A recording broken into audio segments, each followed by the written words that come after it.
Hi friend, जैसा कि आप जानते हैं मेरा नाम है राजकुमार मौर्य और मेरे चैनल का नाम है राज मौर्य वीडियोस। तो दोस्तों, देरी ना करते हुए मैं आपके लिए आज जो चेहरा लेके आया हूँ उसके बारे में आपको डिटेल में बताने जा रहा हूँ। कैटरीना कैफ।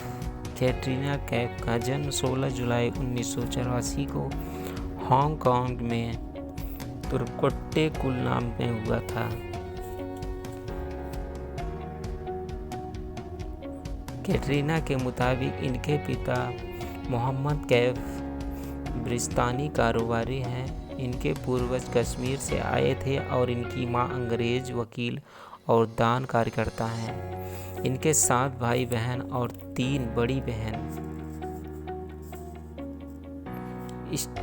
स्टेफनी, क्रिस्टिन और नताशा, 3 छोटी बहन मेलिसा, सोनिया और इसाबेल और एक बड़ा भाई जिनका नाम माइकल है। कैटरीना जब बहुत छोटी थी तब इनके माता पिता का तलाक हो गया और इनके माता पिता अलग हुए। इनके भाई और बहन इनकी मां ने ही पाला और पढ़ाया। इनकी मां सामाजिक कल्याण संस्थानों से जुड़ी थी, जिसके कारण इन्हें कई देशों में जाना पड़ता था। इनके जन्म के बाद इनका परिवार कुछ दिन चीन में रहा, फिर जापान में, वहां से फ्रांस। जब ये 8 साल की थी फिर वे कुछ महीनों के लिए कभी स्विट्ज़रलैंड तो कभी पोलैंड तो कभी बेल्जियम और अन्य यूरोपीय देशों में रहे। बाद में वे अपने परिवार के साथ हवाई में रही, जहां इनका पालन पोषण हुआ और अंत में अपनी मां के साथ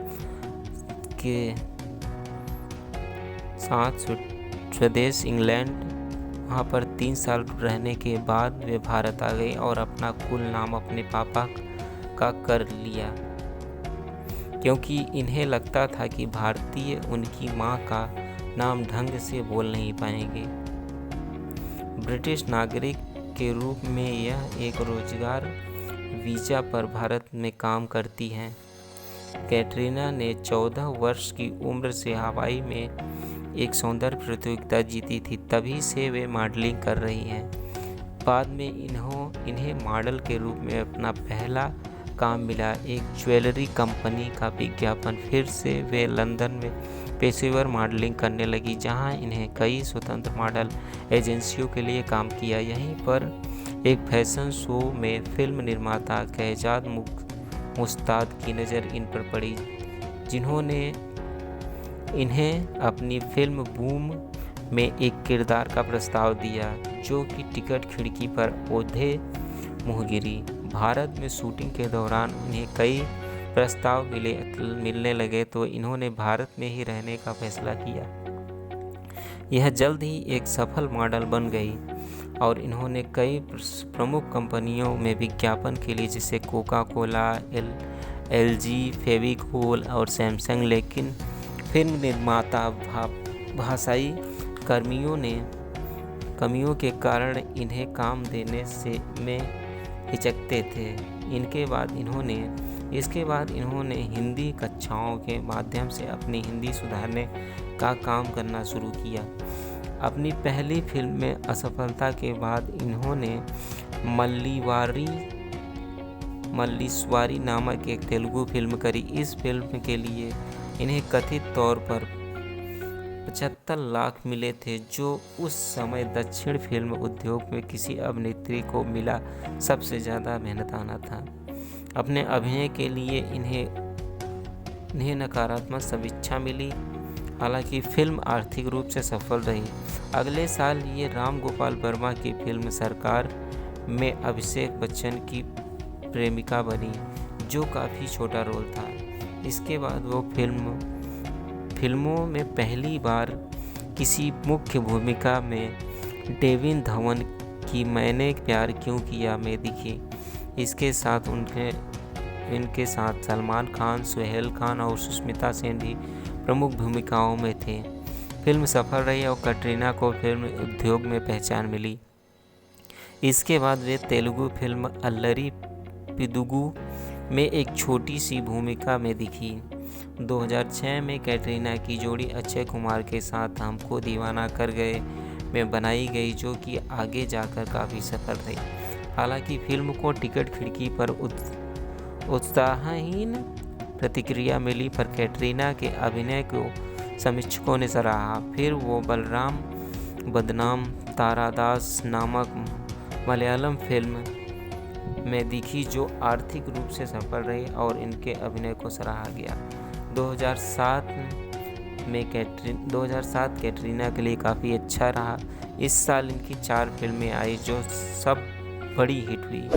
इस साल सबसे पहले विपुल अमृतलाल शाह निर्देशित नमस्ते लंदन आई, जो कि हिट साबित हुई और उनके अभिनय की समीक्षा की तारीफ हुई। कैटरीना और अक्षय की जोड़ी की अपार प्रशंसा हुई। इस साल इनकी अगली फिल्म अपने आई। इसमें वो सहायक भूमिका में थी, जिसमें धर्मेंद्र, सन्नी देओल, बॉबी देओल, किरण खेर और शिल्पा शेट्टी भी महत्वपूर्ण भूमिका में थे। अपने के बाद वे फिर से डेविड धवन निर्देशित पार्टनर में दिखी। इसमें इनके साथ फिल्म में सलमान खान, गोविंदा और लारा दत्ता भी थे। 100 करोड़ के राजस्व के साथ फिल्म ब्लॉकबस्टर साबित हुई। कैटरीना की साल की आखिरी फिल्म बहुत अभिनीत वेलकम थी, जिसमें इनकी जोड़ी मिली थी। हालांकि ये कैटरीना की लगातार दूसरी ब्लॉकबस्टर बनी। दुनिया भर में 116 करोड़ की कमाई की। इन फिल्मों में अच्छा प्रदर्शन करने के बावजूद कैटरीना के द्वारा निभाए गए किरदारों को समीक्षकों ने अनदेखा न किया, चूँकि समीक्षकों में आम धारणा ये थी कि इन फिल्मों में महिलाओं के लिए कुछ करने को तो नहीं था और कैटरीना अपनी फिल्म उपस्थितियों में एक चमक धमक वाले से ज़्यादा कुछ नहीं थी। साल 2008 में इनकी पहली फिल्म अब्बास मस्तान की रेस थी, जिसमें सैफ अली खान, अक्षय खन्ना, बिपाशा बसु, अनिल कपूर और समीरा रेड्डी भी थे। रेस से हिट रही। इससे कैटरीना की सफल फिल्मों की झड़ी जारी रही। हालांकि इनको अपने अभिनय के लिए मिश्रित समीक्षा मिली। वे अगली बार अनीस बाज़मी की सिंह इज किंग में नजर आई, जिसमें इनकी जोड़ी के लिए अक्षय कुमार के साथ बनाई गई। दुनिया भर में 125 करोड़ की कमाई के साथ फिल्म सुपर हिट घोषित की गई। इसके साथ कैटरीना ने लगातार 6ठी फिल्म टिकट खिड़की पर सफल रही।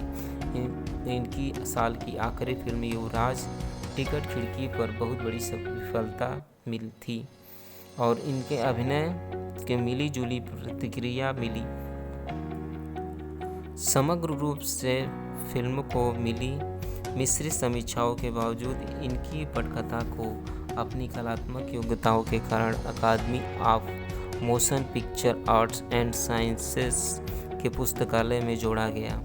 इस अवधि के दौरान कैटरीना की आवाज़ अक्सर डबिंग कलाकारों द्वारा डब की जाती थी, क्योंकि वो हिंदी और अन्य भाषाओं में निपुण नहीं थी। हालांकि कैटरीना इस चरण पर कई सफल फिल्मों की हिस्सा थी, पर फिल्म समीक्षकों ने ध्यान दिया कि इनके पास ज़्यादा कुछ करने को नहीं था, क्योंकि आमतौर पर इनकी फिल्में पुरुष केंद्रित थी। साथ ही इन्होंने अपने अभिनय कौशल के लिए ज़्यादातर नकारात्मक समीक्षा मिली।